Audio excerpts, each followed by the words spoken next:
धीमी बांसुरी और घंटियों की गूंज। पर्वतमालाओं की गोद में बसा एक पवित्र स्थान, जहां 7 चोटियों के बीच देवी शक्ति की विशाल अद्भुत छवि प्रकट होती है। यह है सप्तशृंगी देवी शक्तिपीठ, नासिक, महाराष्ट्र।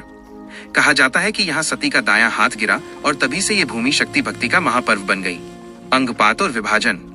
जैसा कि हम सब जानते हैं, जब राजा दक्ष के यज्ञ में माता सती ने अपमान सहन न कर पाने पर स्वयं को अग्नि में भस्म कर दिया, तो भगवान शिव गहरे शोक में डूब गए।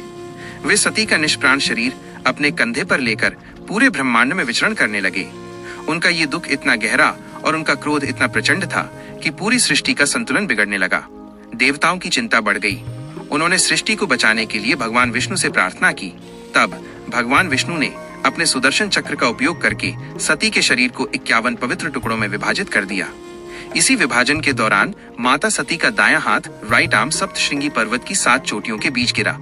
ये वही पवित्र स्थान है जो आज सप्तशृंगी शक्तिपीठ के नाम से जाना जाता है। सप्तशृंगी देवी का स्वरूप। इस शक्तिपीठ में देवी की मूर्ति स्वयंभू यानी स्वयं प्रकट मानी जाती है। यह मूर्ति अत्यंत विशाल और भव्य है। देवी 18 भुजाएं धारण किए हुए हैं और प्रत्येक भुजा में विभिन्न देवी देवताओं द्वारा दिए गए अस्त्र शस्त्र सुशोभित हैं। इनमें तलवार, त्रिशूल, चक्र, धनुष और अन्य शस्त्र शामिल हैं। यह मूर्ति देवी के उग्र और प्रसन्न स्वरूप का अद्भुत मिश्रण है। वे यहाँ अपने महिषासुर मर्दिनी स्वरूप में पूजी जाती हैं, जिसका अर्थ है महिषासुर नामक राक्षस का वध करने वाली। उनका यह रूप भक्तों की रक्षा करने और बुराई का नाश करने का प्रतीक है। भक्तों की यात्रा और कठिन चढ़ाई। सप्तशृंगी देवी के दर्शन के लिए भक्तों को एक कठिन और रोमांचक यात्रा करनी पड़ती है। मंदिर तक पहुंचने के लिए उन्हें लगभग 500 सीढ़ियां चढ़नी पड़ती हैं। ये यात्रा केवल शारीरिक नहीं बल्कि एक आध्यात्मिक अनुभव भी है। पहाड़ की चढ़ाई करते हुए भक्त चारों ओर की प्राकृतिक सुंदरता, शांत जंगल और शुद्ध हवा का अनुभव करते हैं। ये शांतिपूर्ण वातावरण भक्तों को एक तपस्या जैसा अनुभव प्रदान करता है, जहाँ वे सांसारिक चिंताओं को भूलकर सिर्फ माँ की भक्ति में लीन हो जाते हैं। हर कदम के साथ उनकी आस्था और भी मजबूत होती जाती है।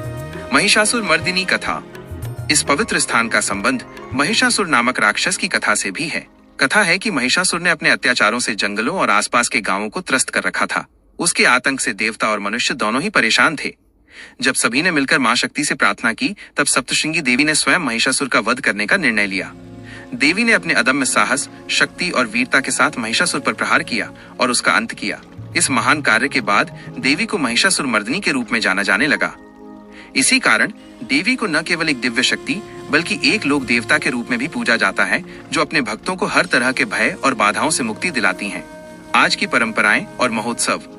आज भी सप्तशृंगी मंदिर में परंपराओं और उत्सवों का पालन बड़ी श्रद्धा से किया जाता है। नवरात्रि के दौरान ये स्थल श्रद्धालुओं से पूरी तरह भर जाता है। विभिन्न गांवों और शहरों से लोग यहाँ आकर देवी की आरती करते हैं, दीप जलाते हैं और अपनी मनोकामनाएं मांगते हैं।